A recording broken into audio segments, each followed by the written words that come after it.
ಹಿಂದೂ ಕಾರ್ಯಕರ್ತ ಸುಹಾಸ್ ಶೆಟ್ಟಿ ಹತ್ಯೆ ಪ್ರಕರಣಕ್ಕೆ ಸಂಬಂಧಪಟ್ಟಂತೆ ಮಂಗಳೂರಿನ ಸುತ್ತಮುತ್ತ 3 ಕಡೆ ಪ್ರತೀಕಾರದ ದಾಳಿಯನ್ನ ಮಾಡಲಾಗಿದೆ. ಈ ಹತ್ಯೆ ಆಗ್ತಿದ್ದ ಹಾಗೆ 3 ಕಡೆ ಪ್ರತೀಕಾರದ ದಾಳಿಯನ್ನ ಮಾಡಲಾಗಿದೆ. ಕಣ್ಣೂರು, ಕೊಂಚಾಡಿ, ಉಳ್ಳಾಲದಲ್ಲಿ ಚೂರಿ ಇರಿತ, ಇನ್ನು ಒಂದ್ ಕಡೆ ಉಡುಪಿಯಲ್ಲಿ ಅಬೂಬಕರ್ ಅನ್ನುವಂತನನ್ನ ಕೊಲೆ ಮಾಡುವಂತ ಪ್ರಯತ್ನ ಕೂಡ ಆಗಿದೆ. ಟೋಟಲಿ 4 ಕಡೆ ಸುಹಾಸ್ ಶೆಟ್ಟಿ ಪ್ರಕರಣ ಆಗ್ತಿದ್ದ ಹಾಗೆ, ಆತನ ಹತ್ಯೆ ಮಾಡ್ತಿದ್ದ ಹಾಗೆ ಇರ್ಷಾದ್ ಎಂಬ ಯುವಕನಿಗೆ 5ರಿಂದ ಚಾಕು ಇರಿಯಲಾಗಿದೆ. ಮನೆಯೊಂದಕ್ಕೆ ಓಡಿ ಹೋಗಿ ಜೀವವನ್ನ ಉಳಿಸಿಕೊಂಡಿದ್ದಾನೆ ಇರ್ಷಾದ್. ಖಾಸಗಿ ಆಸ್ಪತ್ರೆ ಐಸಿಯುನಲ್ಲಿ ಇರ್ಷಾದ್ಗೆ ಚಿಕಿತ್ಸೆಯನ್ನ ಕೊಡಿಸಲಾಗ್ತಾ ಇದೆ. ಮಂಗಳೂರು ಹೊರವಲಯದ ಕಣ್ಣೂರಿನಲ್ಲಿ ಮುಂಜಾನೆ 3 ಗಂಟೆಗೆ 5 ದುಷ್ಕರ್ಮಿಗಳಿಂದ ಇರ್ಷಾದ್ ಎಂಬ ಯುವಕನಿಗೆ ಚಾಕು ಇರಿತ. ತಡರಾತ್ರಿ ಮತ್ತು ಬೆಳ್ಳಂಬೆಳಗ್ಗೆ ಒಟ್ಟು 3 ಕಡೆ ಚಾಕು ಇರಿತದ ಕೇಸ್ಗಳು ದಾಖಲಾಗಿರುವಂಥದ್ದು. ಒಂದ್ ಕಡೆ ಅಂತಿಮ ಯಾತ್ರೆ ನಡೀತಾ ಇದೆ ಆತನದ್ದು, ಇನ್ನು ಒಂದ್ ಕಡೆ ಅಟ್ಯಾಕ್ಗಳಾಗ್ತಾ ಇರುವಂಥದ್ದು. ಸುಹಾಸ್ ಶೆಟ್ಟಿ ಹತ್ಯೆ ಆದಂತ ಹಿನ್ನೆಲೆಯಲ್ಲಿ ಆ ವಿಚಾರಕ್ಕೆ ಸಂಬಂಧಪಟ್ಟಂತೆ ಪ್ರತೀಕಾರವನ್ನ ತೀರಿಸಿಕೊಳ್ಬೇಕು ಅಂತ ಕೆಲವರು ಅಟ್ಯಾಕ್ ಮಾಡ್ತಾ ಇದ್ದಾರೆ. ಅದು 3 ಪ್ರಕರಣಗಳು ದಾಖಲಾಗಿದ್ದಾವೆ ದಕ್ಷಿಣ ಕನ್ನಡ ಜಿಲ್ಲೆಯಲ್ಲಿ. ದಕ್ಷಿಣ ಕನ್ನಡ ಜಿಲ್ಲೆಯಾದ್ಯಂತ 4 ದಿನ ನಿಷೇಧಾಜ್ಞೆಯನ್ನ ಜಾರಿಗೊಳಿಸಲಾಗಿದೆ. ಇಷ್ಟಾದರೂ ಕೂಡ ಕೆಲವರನ್ನ ಟಾರ್ಗೆಟ್ ಮಾಡಲಾಗ್ತಾ ಇದೆ. ಚಾಕುವಿನಿಂದ ಇರಿಯುವಂತ ಕೆಲಸ ಕೂಡ ಆಗಿದೆ. ಸುಹಾಸ್ ಹತ್ಯೆಗೆ ಪ್ರತೀಕಾರದ ದಾಳಿ ಅಂತ ಹೇಳಲಾಗ್ತಾ ಇದೆ. ಆ ಪ್ರಕರಣಗಳನ್ನ ಈಗ ದೃಶ್ಯಾವಳಿಯಲ್ಲಿ ತೋರಿಸ್ತಾ ಇದೀವಿ. ಒಂದ್ ಕಡೆ ಅಂತಿಮ ಯಾತ್ರೆ, ಮತ್ತೊಂದ್ ಕಡೆ ಇರ್ಷಾದ್ ಅನ್ನುವಂತ ವ್ಯಕ್ತಿಗೆ ಚಾಕು ಇರಿಯಲಾಗಿದೆ. ಆತನಿಗೆ ಖಾಸಗಿ ಆಸ್ಪತ್ರೆಯಲ್ಲಿ ಚಿಕಿತ್ಸೆ ಕೊಡಿಸಲಾಗ್ತಾ ಇದೆ. ಇನ್ನು ಸುಹಾಸ್ ಶೆಟ್ಟಿ ಹತ್ಯೆಯನ್ನ ಖಂಡಿಸಿರುವಂತದ್ದು ಸ್ಪೀಕರ್ ಯುಟಿ ಖಾದರ್ ಅವರು. ಫಾಜಿಲ್ ತಂದೆ ಕರೆ ಮಾಡಿ ನನ್ನ ಜೊತೆ ಮಾತನಾಡಿದ್ದಾರೆ. ಇಂತಹ ಪ್ರತೀಕಾರ ನಮ್ಮದಲ್ಲ ಅಂತ ಹೇಳಿದ್ದಾರೆ ಅಂತ ಸ್ಪೀಕರ್ ಯುಟಿ ಖಾದರ್ ಅವರು ಹೇಳಿದ್ರು. ಅವರು ಕೂಡ ಉಳ್ಳಾಲದ ಶಾಸಕರು ಮಾತನಾಡಿದ್ರು. ಫಾಜಿಲ್ ತಂದೆ ಪ್ರತೀಕಾರ ನಮ್ಮದಲ್ಲ, ಈ ರೀತಿಯಾದಂಥ ಪ್ರತೀಕಾರವನ್ನ ತೀರಿಸ್ಕೊಂಡಿಲ್ಲ ನಾವು, ಅದು ನಮ್ಮದಲ್ಲ ಕೆಲಸ ಅಂತ ಹೇಳಿದ್ದಾರೆ ಅಂತ ಹೇಳಿದ್ರು ಖಾದರ್. ಫಾಜಿಲ್ ಹತ್ಯೆಗೆ ಪ್ರತೀಕಾರ ಎಂಬ ಭಾವನೆ ಜನರಿಗೆ ಇತ್ತು. ಫಾಜಿಲ್ ಕುಟುಂಬಕ್ಕೂ ಇದಕ್ಕೂ ಸಂಬಂಧ ಇಲ್ಲ ಅಂತ ಹೇಳಿದ್ದಾರೆ. ಬೆಂಗಳೂರಿನಲ್ಲಿ ಸ್ಪೀಕರ್ ಯುಟಿ ಖಾದರ್ ಅವರು ಸ್ಟೇಟ್ಮೆಂಟ್ ಕೊಟ್ಟರು ಈ ವಿಚಾರಕ್ಕೆ ಸಂಬಂಧಪಟ್ಟಂತೆ. ಆ ಫಾಜಿಲ್ ಹತ್ಯೆಗೆ ಸಂಬಂಧಪಟ್ಟಾಗೆ ಪ್ರತೀಕಾರವಾಗಿದೆ ಎಂಬ ಭಾವನೆಗಳು ಜನರಿಗೆ ಇತ್ತು.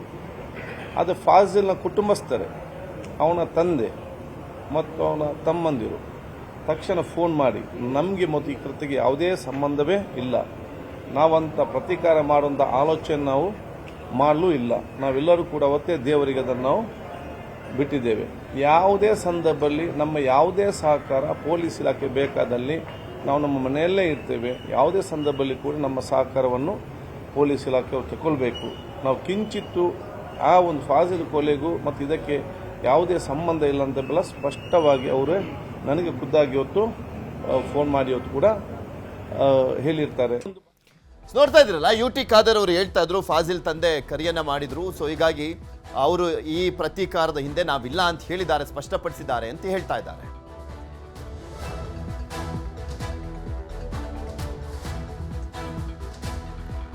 ಇನ್ನು ಮಂಗಳೂರಿನಲ್ಲಿ ಹಿಂದೂ ಕಾರ್ಯಕರ್ತನ ಕೊಲೆ ಪ್ರಕರಣಕ್ಕೆ ಸಂಬಂಧಪಟ್ಟಂತೆ ನಡು ರಸ್ತೆಯಲ್ಲಿ ಕೊಚ್ಚಿ ಸುಹಾಸ್ ಶೆಟ್ಟಿಯ ಮರ್ಡರ್ ಮಾಡಲಾಗಿತ್ತು. ಬಂಟ್ವಾಳದ ಕಾರಿಂಜ ತಲುಪಿರುವಂತದ್ದು ಸುಹಾಸ್ ಮೃತದೇಹ. ಅಂತಿಮ ಯಾತ್ರೆ ಸಾಗ್ತಾ ಇದೆಯಲ್ಲ ಸುಹಾಸ್ ಶೆಟ್ಟಿದು, ಬಂಟ್ವಾಳದ ಕಾರಿಂಜ ತಲುಪಿದೆ ಸುಹಾಸ್ ಮೃತದೇಹ. ದಾರಿಯುದ್ದಕ್ಕೂ ಸಾವಿರಾರು ಸಂಖ್ಯೆಯಲ್ಲಿ ಹಿಂದೂಪರ ಸಂಘಟನೆಗಳ ಕಾರ್ಯಕರ್ತರು ಸಾಥ್ ಕೊಟ್ಟಿದ್ದಾರೆ. ಮೆರವಣಿಗೆ ಮೂಲಕ ಹುಟ್ಟೂರಿಗೆ ಸುಹಾಸ್ ಮೃತದೇಹವನ್ನ ತೆಗೆದುಕೊಂಡು ಬರಲಾಗ್ತಾ ಇದೆ. ಮುಗಿಲು ಮುಟ್ಟಿದೆ ಸುಹಾಸ್ ಕುಟುಂಬಸ್ಥರ ಆಕ್ರಂದನ. ಕೆಲ ಹೊತ್ತಲ್ಲೇ ಅಶೋಕ್ ಮತ್ತು ವಿಜೇಂದ್ರ ಕೂಡ ಆ ಸ್ಥಳಕ್ಕೆ ಹೋಗ್ತಾರೆ. ಅಂತ್ಯಕ್ರಿಯೆ ನಡೆಯುತ್ತಲ್ಲ, ಆ ಸಂದರ್ಭದಲ್ಲಿ ಇವರು ಕೂಡ ಭಾಗಿಯಾಗಿರ್ತಾರೆ. ಸರ್ಕಾರದ ವಿರುದ್ಧ ಮುಗಿಬಿದ್ದಿರುವಂಥದ್ದು ಬಿಜೆಪಿ. ಹಿಂದೂ ಸಂಘಟನೆಗಳಿಂದ ದಕ್ಷಿಣ ಕನ್ನಡ ಜಿಲ್ಲೆಗೆ ಬಂದ್ ಕರೆಯನ್ನ ಕೊಡಲಾಗಿತ್ತು. ಸೊ ಆ ಬಂದ್ ಕೂಡ ನಡೀತಾ ಇದೆ. ಸಾಕಷ್ಟು ಕಡೆ ಅಂಗಡಿ ಮುಂಗಟ್ಟುಗಳು ಬಂದ್ ಆಗಿದ್ದಾವೆ. ವ್ಯಾಪಾರಸ್ಥರು ಸಪೋರ್ಟ್ ಕೊಟ್ಟಿದ್ದಾರೆ. ಇನ್ನು ಹಿಂದುತ್ವಕ್ಕಾಗಿ ನನ್ನ ಉಸಿರು ಇರೋವರೆಗೂ ಹೋರಾಡ್ತೀನಿ ಅಂತ ಹೇಳ್ತಾ ಇದ್ದ ನನ್ನ ಮಗ, ಈಗ ಅವನ ಉಸಿರನ್ನು ನಿಲ್ಲಿಸಿಬಿಟ್ಟಿದ್ದಾರೆ ಅಂತ ಸುಹಾಸ್ ಶೆಟ್ಟಿ ತಾಯಿ ಕಣ್ಣೀರನ್ನ ಹಾಕಿದ್ದಾರೆ. ಇಲ್ಲಾಂದ್ರೆ ದಿನ ನಿನ್ನೆ ನಾವು ಮದುವೆ ಫಂಕ್ಷನಲ್ಲೆಲ್ಲ ಇದ್ವಿ, ಅದಕ್ಕೆ ನನಗೂ ಮರ್ತೋಯ್ತು ಫೋನ್ ಮಾಡೋಕ್ಕೆ. ಇಲ್ಲಾಂದರೆ ದಿನ ಫೋನ್ ಮಾಡ್ತಾಯಿದ್ವಿ. ನಿನ್ನೆ ಫೋನಿಗೆ ಸಿಕ್ಕಿಲ್ಲ. ನನ್ನ ಉಸಿರಿರುವವರೆಗೆ ನಾನು ಹಿಂದುತ್ವಕ್ಕೆ ಹೋರಾಟ ಮಾಡ್ತೇನೆ ಅಂತಿದ್ದ. ಹಿಂಗೇನೆ ಉಸಿರೇ ನಿಲ್ಲಿಸ್ಬಿಟ್ರು. ಆರೋಪಿಯಲ್ಲಿ ತಕ್ಕ ಶಿಕ್ಷೆ ಆಗಬೇಕು. ಅವ್ರು ಯಾರೇ ಆಗಲಿ ಶಿಕ್ಷೆ ಆಗಬೇಕು ಅವರಿಗೆ. ಇನ್ನೊಂದು ಸಲ ಹೀಗೆ ಮಾಡಬಾರ್ದು. 85% ಹಿಂದೂಗಳಿದ್ದು 15% ಅವರಿದ್ದು. ಇಷ್ಟು ಹೆದರಿಸಿ ಇಷ್ಟೊಂದು ಇದು ಮಾಡಿ, ಅವರಿಗೆ ಭಯನೇ ಇಲ್ಲ. ಹಿಂದೂಗಳೇ ಹೆದರ್ಕೋಬೇಕು.